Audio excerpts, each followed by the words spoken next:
धीर धैनम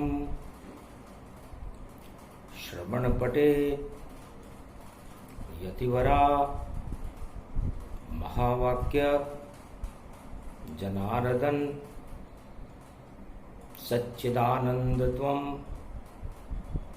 शरणं व्रजेश यादवेन्द्रं दयादाता पुंडरीक्षा क्षीरसागर शयनम कमलनयनम नमस्तुते नमामि श्रीहरि। धैर्य से जिसको धारण किया जाता है, कर्णपटमों से जिनका पान किया जाता है, ऐसे सच्चिदानंद भगवान श्री यादवेंद्र सरकार को मैं नित्य ही चिंतन करता हूं, नमन करता हूं। जिनको नमन करने से मंगल आदि मंगल तो हो ही जाते हैं, साथ ही में बहुत बड़ा बल मिलता है मनुष्य। वाणी ब्रह्माणी करो वाणी पर नितवास, राम कथा वर्णन करूं पूर्ण कर मास। गुरुर ब्रह्मा गुरुर्विष्णु गुरुर्नाम महेश्वर, गुरु साक्षात् परब्रह्म तस्मै श्री गुरुवे नमः। गुरुवार कलयुग पड़े बुद्ध तुला में जाए, शुक्र तुला में बैठ कर और लक्ष्मी दे प्रगटा। श्राद्ध पक्ष भारत पड़े, शक्तिहीन गति पाए। कलयुग में जितने गुरु सब निस्तेज दिखाए।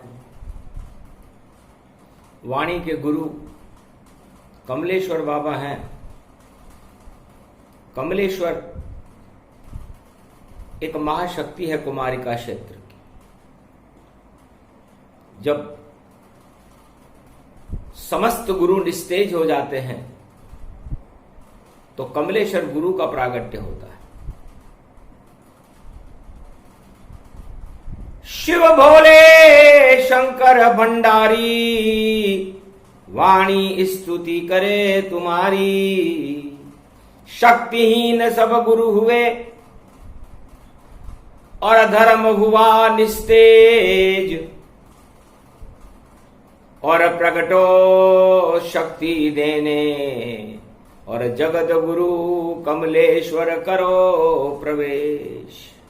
हे कमलेश्वर बाबा, सारा संसार, सारे गुरु, धर्म की पंक्तियां निस्तेज हो जाएं कलयुग में, तो उस प्रार्थना को कौन सुने। अजब गजब योग ये आया, और कोई गुरु नजर नहीं आया। सारे गुरु शक्तिहीन भय, और आत्मा कर दे त्याग, और धर्म गया पाताल में, और आ गया कलयुग काल। कलयुग में तो भोगों का बोलबाला है, न कहीं संत नजर आते, न कहीं धर्म नजर आता। सब माया मोह में फंस गया ये सारा संसार। इस कारण शरण तुम्हारी वाणी कमलेश्वर दरबार। बड़ा दरबार है गुरु शक्ति का, इस कारण ये आह्वान किया।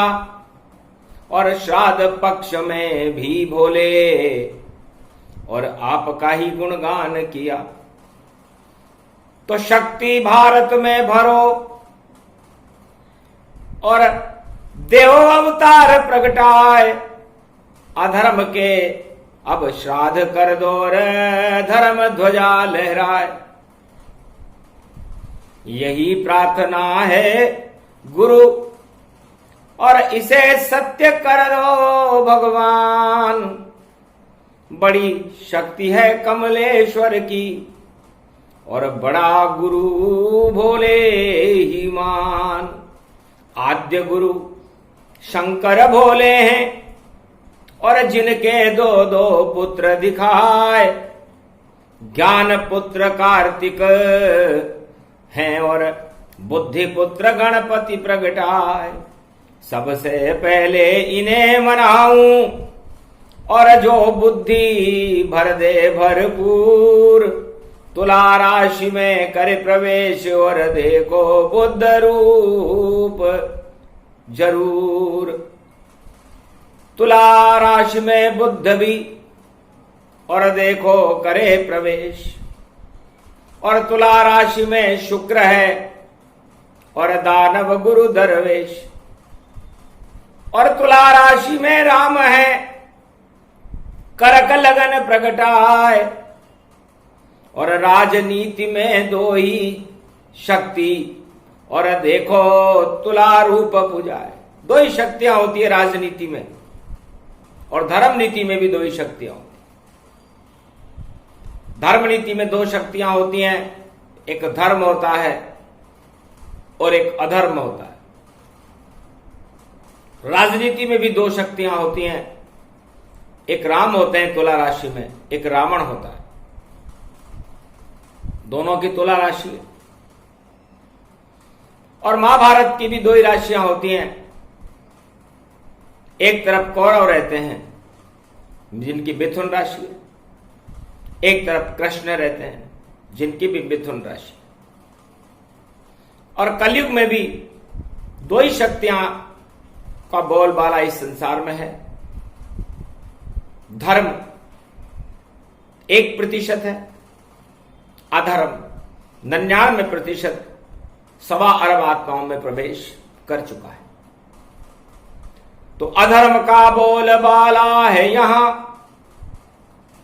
और कैसे धर्म प्रगटाएंगे। सब माया मोह में फंसे हुए हम किसको ज्ञान सुनाएंगे। कोई ज्ञान सुनता नहीं, सभी भोग गति पाए। भोगों में ये जगत फंसा है और कैसे इसे हटाए। भगवान शंकर कमलेश्वर बाबा से वाणी ने प्रार्थना की, महाराज कलयुग है 23 तारीख गुरुवार का दिन है। बुद्ध का तुला राशि में प्रवेश है। वहां शुक्राचार्य पहले ही विद्यमान है। तो धर्म और अधर्म दोनों बराबर हैं। और देखो चक्र चल पाया है और कलयुग में देखो सारे जगत में फैल गई ये माया है। तो माया ब्रह्म दो ही बड़ी और शक्ति बड़ी विशाल। और ब्रह्म यहां सब भूल गए और माया रूप विशाल। माया ही माया है। महाभारत के दो ही कारण ब्रह्म ज्ञान कोई समझे ना आए। और ब्रह्म शक्ति जब लुप्त दिखावे तब महाभारत हो प्रगटाए। चारों युग में यही निशानी और माया ब्रह्म प्रकट हो ही जाए। और सतयुग में हिरणाकश्यप पे देखो माया चढ़ गई ताय। चढ़ गई माया इंद्रलोक की, 52 पौतालन में जाए। सोने की लंका रावण में त्रेता माया चढ़ गई भाई। उस माया को भारत से हटाने देखो नरसिंह अवतार आए। 52 अवतार बन गए यहां पर, कच्छ मच्छ रहे प्रगटाए। और देखो शक्ति बड़ी है नारायण और राम बन के त्रेता में आए, लंका नस गई सब माया की, और देखो विभीषण राज चलाए, द्वापर में भी माया चढ़ गई, चीर द्रौपदी का खिंच पाए, कौरव सारी बुद्धि कुबुद्धि, राज ताज पे काज लुटाए, पांडव को श्री कृष्ण वहानी, और ब्रह्म रूप साकार दिखाए, वाणी सुना दी गीता की, और श्राद्ध कर दिए कौरवताए।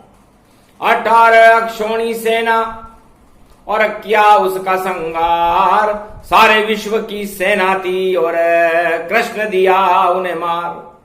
बिना हथियार के सारे विश्व की, संपूर्ण विश्व की 18 अक्षौणी सेना मारी गई। ये गुरु का प्रभाव है। आज गुरुवार का दिन है। 99% विश्व में कौरव नीति का बोलबाला है। कौरव नीति किसे कहते हैं? भगवान कृष्ण कहने लगे, पांडव सुनो अब ज्ञान, स्वार्थ ही कौरव नीति है और स्वार्थ ही अज्ञान। स्वार्थ लाग करई सब प्रीति, सुर नर मुनि जन सब की रीति। तो जब स्वार्थ धर्म में भी फंस जाए और अधर्म में भी फंस जाए तो देवासुर संग्राम शुरू हो जाता है। और कलयुग में इस समय सारे विश्व में देवासुर संग्राम का बोलबाला है। हर राष्ट्राध्यक्ष अपने को श्रेष्ठ घोषित करने के लिए, सर्वशक्तिमान घोषित करने के लिए नाना प्रकार की करे तैयारी। जैसे कौरव थे तैयार और सारी सेना सारे एटम, और देखो कुरुक्षेत्र बेकार, सारी माया लुट गई उनकी, खड़ा ब्रह्म श्री कृष्ण साकार, बिना हथियार के मार गिराए, ऐसे थे श्री कृष्ण अवतार। सुनो धनंजय श्राद्ध पक्ष में, और गीता तुमको रहा सुनाए, जो भी गीता सुने भारत में, उसकी जीवन मुक्ति हो जाए। अरे पाप सभी हटाती गीता, और श्राद्ध पक्ष गुणगान सुनाए। श्राद्ध हो गए उन कौरव के, और 18 अक्षौणी सेना नस जाए, और एक भी शक्ति चली नहीं पाई, और धर्म की हो गई जय जयकार। और 18 अध्याय सुने अर्जुन ने, और देखो कहे नंद कुमार, वाणी ब्रह्माणी जगदम्बा, कृष्ण के मुख से हुई साकार। गीता अवतरण होने लागी, और भारत के ये भाग जगाए।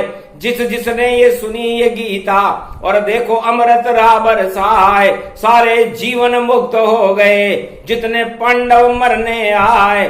सारे कौरव गए नरक में, जो गीता नहीं सुने यहाँ पाए। अरे महाभारत में सत्ता ही सब, और सत्ता के पीछे घूम रहे जाए। सत्ता कैसे हड़पे हम भी, यही कलयुग में चक्र चला है। सत्ताओं का दौर चल रहा, और ईश्वर कोई नहीं बुलाए। ईश्वर शक्ति सबसे बड़ी, उसको ले वो बुलाए। क्या रखा है सत्ता में, और नरक लोक में जाए। बलि से पूछो, राजा बलि को शुक्राचार्य ने सत्ता चक्र सिखाया। आज तक किसी भी राजा को सत्ता चक्र किसी गुरु ने नहीं सिखाया, लेकिन सबसे ज्यादा शुक्राचार्य ने राजा बलि को सिखाया था। अरे सत्ता दानव की ऊंची रहे, और इंद्रलोक कब जाया था। इस कारण मैं यज्ञ करूं राजा, और मुख्य जजमान बनाओ मुझे, और जैसा जैसा मैं बतलाऊं वह सब कर जाओ बलि यहां। तो राजा बलि ने शुक्राचार्य की और मानी सतयुग बात। आखिर नारायण के चरणों से और पड़ी बलि के लात। तो बलि चाहे आकाश को विधि भेजे पाताल। यही अब कलयुग में होगा। सारे राजा बलि के समान हैं और इंद्रलोक का राज चाहते हैं, और उनके सलाहकार भी शुक्राचार्य धनवान है। शुक्राचार्य का मतलब धन। तुला राशि में इस समय शुक्र, और वहां बुध प्रवेश कर चुके हैं। आज ही बुद्ध का प्रवेश हुआ है 23 सितंबर को। तो सारे शुक्राचार्य अपनी सारी बुद्धि उन सब राजाओं को देंगे कि तुम ही बनो इंद्रासन पर और सदा अमर और अमर रहो, और जो जो आदेश दें हम तुमको वैसा सब राजा ही करो। और सारे राजा घूम रहे हैं देश विदेश उड़े तन पाए, इंद्रासन को कैसे बचाएं यही प्रश्न प्रमुख है। आज भी प्रमुख प्रश्न यही है कि हमारा इंद्रासन कैसे बचे। संपूर्ण विश्व के राष्ट्राध्यक्ष इस समय इस नीति पर विचार कर रहे हैं कि हम सर्वशक्तिमान बने रहें और इंद्रासन हमारा छूटे नहीं। वही योग वही समय है शुक्र बुद्ध का साथ, पर जितने इंद्रासन जो चाहे खा जाएंगे लात। उनके लात लगेगी। कौरव नीति पे लगी लात जब, और कृष्ण ने लात नहीं मारी। और कृष्ण तो शांति संदेश लेकर गए थे, पर उनकी बात नहीं मानी। कहा महाभारत मत करो रे दुर्योधन, महाभारत में खून खराब क्यों करते हो हतनापुर में। देखो जंगे ये ऐलान, कुछ भी शेष नहीं रह पाए, नहीं राज तेरा रह पाए, सत्ता तेरी हट जाएगी, बोले श्री कृष्ण मुस्कुरा। तो श्री कृष्ण को बांधने और चला दुर्योधन, और ऐसी नीति बनाई थी और कृष्ण कर गए गोर।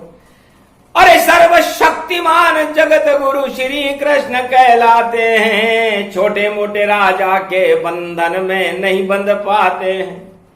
बांध सका नहीं दुर्योधन श्री कृष्ण भगवान, और देखो पूरी कौरव वंश ही बन गया वहां शमशान। भगवान को बांधने चला, सत्ता का मोह छूटता नहीं था। इस तरह श्राद्ध किनके होते हैं? जब कोई आत्मा अपने किसी मोह को छोड़ना नहीं चाहती। मोह कई तरह के होते हैं। किसी को सत्ता का मोह होता है, किसी को पुत्र का, किसी को पुत्री का, किसी को पत्नी का, किसी को राज का, किसी को ताज का, किसी को कोई भी मोह हो सकता है। जब आत्मा मोह में फंस जाती है, भोगों में फंस जाती है, तो उसकी अतृप्त इच्छाएं उसे नरक लोक में ले जाती हैं, अधोगति में ले जाती हैं। और उस अधोगति से मुक्ति प्राप्त करने का ये महीना है, उसे श्राद्ध पक्ष कहते हैं। तो श्राद्ध पक्ष में भगवान कृष्ण पांडवों से कहते हैं कि राजनीति को छोड़कर छोड़ो सारे भोग, इंद्रासन के लिए भागो नहीं, वहां लगा है रोग। श्राद्ध पक्ष में कहीं भी किसी विदेश में गमन नहीं करना चाहिए, अपना घर नहीं छोड़ना चाहिए, घर के अंदर बैठ करके शुभ काम करने चाहिए। अपने पितरों की अतृप्त आत्माओं के कल्याण के लिए ऋषि तर्पण करना चाहिए, गायों को चारा डालना चाहिए, ब्राह्मणों को श्रद्धा हो तो भोजन कराना चाहिए श्राद्ध पक्ष में, और सारे काम निषेध होते हैं। और राजनीति यदि श्राद्ध पक्ष में कोई करने लग जाए या इधर उधर गमन करने लग जाए, तो उस नीति का श्राद्ध हो जाता है, इंद्रासन का पतन हो जाता है। लेकिन गुरु समर्थ नहीं देते हैं ज्ञान, इधर उधर राजा भगे ये कलयुग में मान। कलयुग में भी राजा इधर उधर भग रहे, सोच रहे हैं सिंहासन बचेगा, सिंहासन नहीं बचेगा। क्यों? क्योंकि श्राद्ध पक्ष में तो केवल हम श्रद्धा पितरों पे मनाएंगे, और जब तक चलेंगे 15 दिन शक्ति नहीं हम पाएंगे। जो भी करे विचार शुभ सबके श्राद्ध हो जाए, चाहे किसी भी देश का राजा क्यों नहीं होए। किसी भी देश का राजा हो, यदि इस पितृ पक्ष में अपनी सत्ता बचाने के लिए या अपना कल्याण करने के लिए या प्रजा के कल्याण करने के लिए इधर उधर विदेश में गमन करता है या अपने देश में ही कोई समारोह मनाता है, तो वो श्राद्ध तुल्य हो जाता है। क्योंकि पितरलोक की आत्मा और कर देती है श्राद्ध, और देखो सत्ता छिन जाती है, हो जाता अपवाद। राजा बलि ने यही गलती शुक्राचार्य ने करवाई। आंख फुड़ा ली शुक्राचार्य ने और बलि गया पाताल। और रावण लंका में मरा, ये आंखों देखा। हिरणाकश घर में मरा और प्रहलाद ने नरसिंह लिया बुलाए और फाड़ दिया पंजों से नरसिंह, और राज ताज सब धर रह जाए। और कौरव मार दिए रे कृष्ण ने, और गीता पांडव दई सुनाए। सबके हो गए श्राद्ध भवानी, कोई राजा नजर न आए। श्राद्ध पक्ष के बाद में जब शक्ति रूप प्रगटाए, नवरात्रा उसको कहे तब शक्ति मिल पाए। इसलिए पहले हम हमारे पूर्वजों का अधोगति में जो है उनका कल्याण करके, उनको अधिगति से मुक्त करके फिर हम शक्ति का आह्वान करते हैं, उसे नवरात्रा कहते हैं। और शक्ति का आह्वान करने के बाद हर मनुष्य में, हर आत्मा में शक्ति का संचार होने लगता है, और उसके बाद उस शक्ति का वो सदुपयोग करे तो भगवान से मिल जाता है, और दुरुपयोग करे तो नष्ट हो जाता है। तो शक्ति उपासनम नवदुर्गे नमस्तुते उमा गौरी महामंद्राचल भैरवी मंगला भद्रकाली। नमो जगदम्बे नमामि शारदा सरस्वती वीणा पुस्तक धारणी। नमस्तुते भगवती महामयम तुमं शरणम महादेवी। इसलिए भगवान राम ने भी लंका विजय करने के लिए शक्ति उपासना की। भगवान कृष्ण ने भी शक्ति उपासना करके गीता का प्रागट्य किया। और कलयुग में लोग पंचक में और श्राद्ध में राजनीतिक सम्मेलन कर रहे, तो उनके श्राद्ध लगेगा कि नहीं लगेगा? जो गलती रावण ने की, जो गलती हिरण्याकश्यप ने की, जो गलती दुर्योधन ने की, वो गलती कलयुग के राजा भी कर रहे। तो अंत गति सुमति, जैसा खाओगे अन्न वैसा होएगा मन। इसलिए राजाओं को भी शुद्ध अन्न खाना चाहिए। किसी दान दक्षिणा या किसी से चंदा लेकर के अपना आहार व्यवहार न करे, वरना चंदा चोथ चुगली चोर चपाटी जान सब कलंक के पात्र हैं, बोले शिव भगवान। इनके सबके कलंक लगता है। चंदे का भोजन, चंदा, चोर को चांदनी अच्छी नहीं लगती। काला कर्म करने वालों को चांदनी अच्छी नहीं लगती, क्योंकि वो करे कैसे? इसलिए पितरों को राजताज अच्छा नहीं लगता। पित्र कहते हैं कि हमारी कोई इच्छाओं से ही तो हम पित्र बने। यदि हमारी भोगों की इच्छा नहीं होती तो हम अधोगति में क्यों जाते? इसलिए पितृपक्ष में केवल पितरों की शांति के लिए ही उपाय करने चाहिए।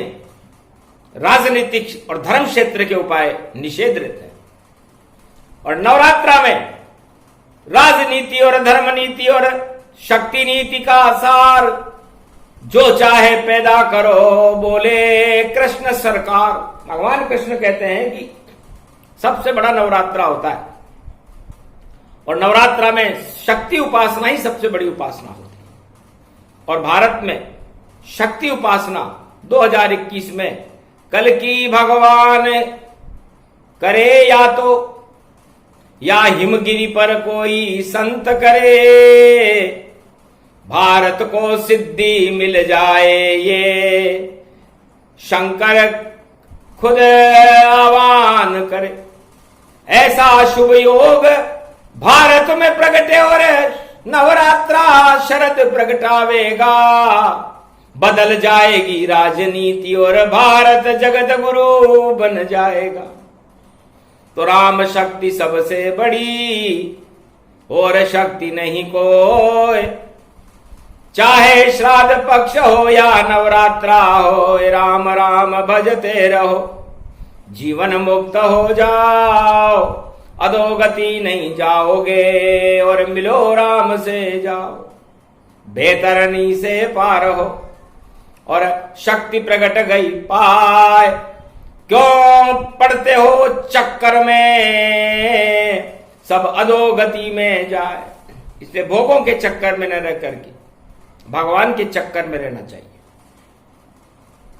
भोग आपको रोगों से ग्रसित कर देंगे, आपको योग से दूर कर देंगे, भगवान से दूर कर देंगे।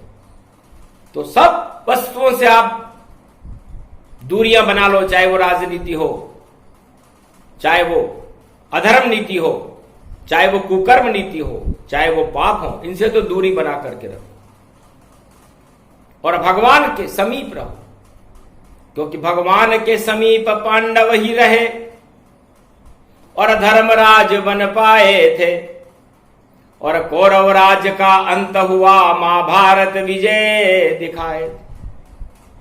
तो महाभारत में विजय, पांडवों के पास तो 5 गांव भी नहीं थे, लेकिन वो फिर सेना भी नहीं थी, हथियार भी नहीं थे, फिर भी भारत का और कुरुक्षेत्र के विजेता कौन रहे? ईश्वर की कृपा से पांडव रहे। लंका का विजेता कौन रहा? अयोध्या का युवराज राम रहा, जिसने अणु युद्ध की श्रृंखला को लंका में कुचल सब डाला था। चाहे पत्नी दाव पर लगा दी उसने, पर राम शक्ति बल वाला था। सारी लंका सवालक नाती हो गए रे बंटाडार, और एक राम के तीर ने रावण मरी सरकार, रावण की सरकार मर गई, 1.25 लाख नाती मर गए। एक प्रहलाद के आह्वान पर नरसिंह अवतार ने हिरण्याकश्यप को मार डाला। ये वही देश भारत है जहां पर इस समय धर्म सिसक रहा है और हाहाकार भोगों का हो रहा है, मानवता दम तोड़ रही है। उस देश भारत में वाणी भगवान कमलेश्वर महादेव का आह्वान इसलिए कर रही है कि नेतृत्व आपके हाथ में लो भोले, और शक्ति भारत को देना, और मंगल भारत की राजा प्रजा और सारे भारत का कर देना। इतनी शक्ति भारत को दो, ये कली काल प्रगटाया है, और श्राद्ध पक्ष में अधर्म की और देखो छाई माया है। इस माया को आप हटाओ गुरुदेव, भारत को धर्म गुरु बनाना है, और धर्म ध्वजा भारत की विश्व में हमको फिर लहराना है। वाणी चाहती है कि पूरे संसार में भारत की धर्म ध्वजाएं लहराने लगे, क्योंकि धर्म ही सबसे बड़ा है। भोग तो छोटे जान, सबसे छोटा भोग है बोले शिव भगवान। ये भोग मनुष्य को बहुत छोटा कर देते हैं। भगवान भी 3 कदम का भोग भोगना चाहते थे। जो त्रिलोक के मालिक हैं, वो 3 कदम का भोग भोगने के लिए दान मांगने गए थे। नारायण को दान की जरूरत होती है, लेकिन छोटे बन गए, 52 अंगुल बन गए। तो भोग जैसे ही आपके सामने आए, कोई कहे आपको सत्ता चाहिए, कोई कहे आपको इंद्रासन दे दें, कोई कहे आपको सुंदर स्त्री दे दें, कोई कहे आपको सुंदर लड़का दे दें, कोई कहे नौकरी दे दें, तो आप कहो मैं तो 52 अंगुल हूं, छोटा सा ही रूप, और मुझे भोग की नहीं भारत में यहां है कोई भूख। मुझे कोई भूख नहीं है, मुझे नहीं चाहिए। ये भगवान से प्रेरणा लो। सारे राजाओं, भारत के राजाओं, विश्व के राजाओं की त्रिलोक का राजा एक छोटे से राजा बलि के यहां पर 52 अंगुल बनकर के गया था 3 कदम का दान लेने के लिए, और आप बड़े बड़े वायुयानों में जाकर के भीख मांगते हो और अपने अपने पोस्टर छपाते हो। इससे क्या होने वाला है? मांगे से मिलती नहीं, और देखो जगत में भीख, जगत गुरु शंकर कहे ये सतगुरु की सी। भीख मांगने से मिलती है क्या? अपने आप को इतना समर्थ बनाओ कि संसार के सारे राजा आपके देश में आए और आपके चरणों में झुके, न कि हम बड़े बड़े राजाओं के चरणों में झुके। ये झुकना झुकाना बेकार है। भारत को कोई झुका सकता नहीं, नारायण का ये देश सदा, और यहां तो नारायण चारों युग में और बना हुआ दरवेश यहां। इसलिए भारत स्वयं भगवान है और यहां का राजा भी भगवान जैसा होता है। जिस पर भगवान की कृपा हो वो भारत का राजा बनता है, चाहे वो कितने दिन भी चले। तो भारत के हर राजा को यह सोचना चाहिए कि मैं भगवान का स्वरूप हूं, मैं राम हूं, मैं कृष्ण हूं, मेरे अंदर उनके अंश हैं। तो जो काम राम ने किए, जो काम कृष्ण ने किए, वो सारे राजाओं को भारत में करना चाहिए प्रजा के लिए। उनसे सीख लेनी चाहिए, राम राम बोलने से नहीं, उन सारे कामों को कर दो, भारत में अमृत को भर दो, जो किया राम और कृष्ण ने भारत में, राजाओं तुम भी कर दो। नहीं झुको किसी के आगे तुम, ये कमलेश्वर बाबा बोल रहे, और कलयुग में ये सीख सदा, और देखो आपके लिए ही बोल रहे।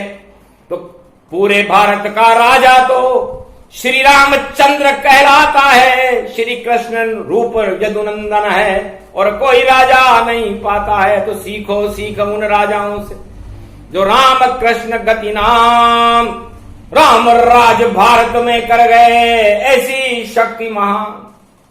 इससे श्राद्ध पक्ष में इधर उधर घूमना ज्यादा अच्छा नहीं रहता।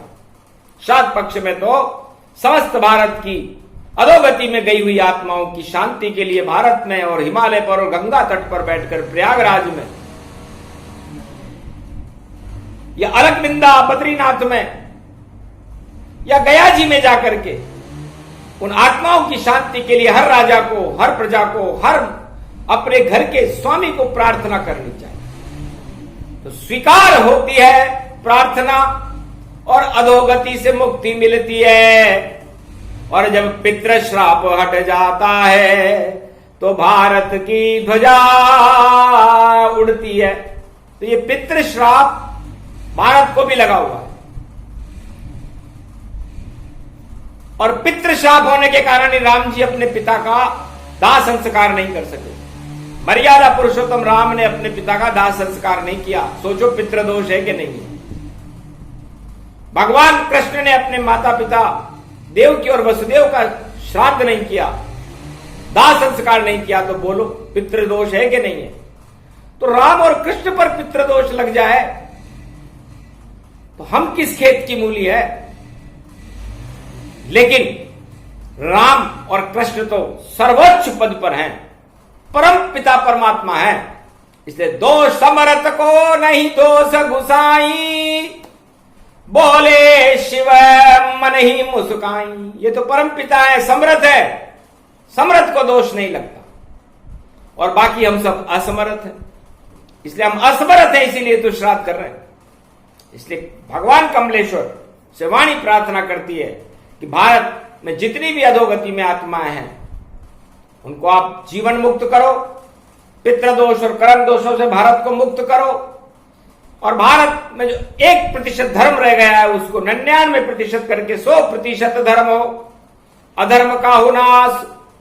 और जब आए नवरात्रा और आपका गुरुदेव होए प्रकाश, तो गुरुदेव कमलेश्वर बाबा का प्रकाश समस्त भारत की सवार आत्माओं में फैल जाए। जगत गुरु भगवान श्री कृष्ण और राम का प्रकाश, ब्रह्मा विष्णु महेश का प्रकाश भारत की हर आत्मा में प्रकाशमान हो। यह प्रार्थना हम श्राद्ध पक्ष में करते हैं। तो एक श्राद्ध पक्ष में मुक्ति के लिए प्रार्थना करने का फल एक अश्वमेध यज्ञ के समान मिलता है। इसलिए स्वीकार करो गुरु प्रार्थना, भारत मंगल होय, कर्म दोष और पितृ दोष से, और भारत मुक्त ही हो। इसलिए भारत को मुक्त कर दो, तथास्तु कह दो, और उन सभी भक्तों का कल्याण करो जो आपके नामों का उच्चारण कर रहे हैं। भारत के भाग्य को जगा दो, भारत में कल के अवतार को प्रगटा दो, और नवरात्राओं में शक्ति भारत की हर आत्मा में भर दो। भारत का कल्याण कर दो गुरुदेव, और भारत की रक्षा करो, और भारत को शक्ति बना करके, सोने की चिड़िया बना करके विश्व का जगत गुरु बना दो। क्योंकि भारत इस समय एक घायल हुई चिड़िया की तरह है, दरिद्र की चिड़िया बना हुआ है, लोहे की चिड़िया बना हुआ है। लोहा दरिद्र को कहते हैं। इस लोहे की चिड़िया को आप पारस बन करके छू लो और इसको सोने की चिड़िया बना दो, वरना हम आपके गुणानुवाद को गाते रहेंगे, सारे जगत को बताएंगे कि ईश्वर कृपा हुई चाय। अरे लोहे की चिड़िया स्पर्श किया गुरुदेव कमलेश्वर ने तो पारस सोना बन जाए। आपने रावण को भी सोने की लंका दी थी। आप कमलेश्वर जगत गुरु कैलाशपति हो तो भारत के भक्तों को आप क्या नहीं दे सकते? हम कैलाश तो नहीं उठा सकते, लेकिन आपके नामों का उच्चारण तो कर ही सकते। तो उसे ही मान लेना उठा कैलाश, बम बम कैलाश पति लहरी, गाएंगे हम तेरी शहरी, कर दो दानवता की शक्ति बहरी। और पाताल में दानवता को आप और आपको पहुंचाना ही होगा, और भारत में कल की अवतार के संग आपको भी आना ही होगा। और बड़ी आप बनो सरकार यहाँ की, और कृपा करो त्रिपुरारी, इस कारण ये आरतवाणी सुना रहे हम सारी। तो वाणी आरत पूरी हो गई, करो भारत और भक्तों का कल्याण, और मुक्ति सबको दीजिए जो अधोगति में प्राण। बोलो शंकर भगवान की, कमलेश्वर बाबा की जय। कहा तथास्तु शंकर त्रिपुरारी, जाओ वाणी इच्छा पूरी तुम्हारी, अधोगति से मुक्ति हो सब, और जीवन मुक्त हो जाए। सदी की सिमी में भारत में अवतार कल की प्रगटाए, सोने की चिड़िया बने और मेरा भारत देश, और इसी सोने की चिड़िया भारत में करेंगे कल की भगवान प्रवेश। बोलो श्री कमलेश्वर बाबा की, कल की भगवान की, आज के आनंद की जय।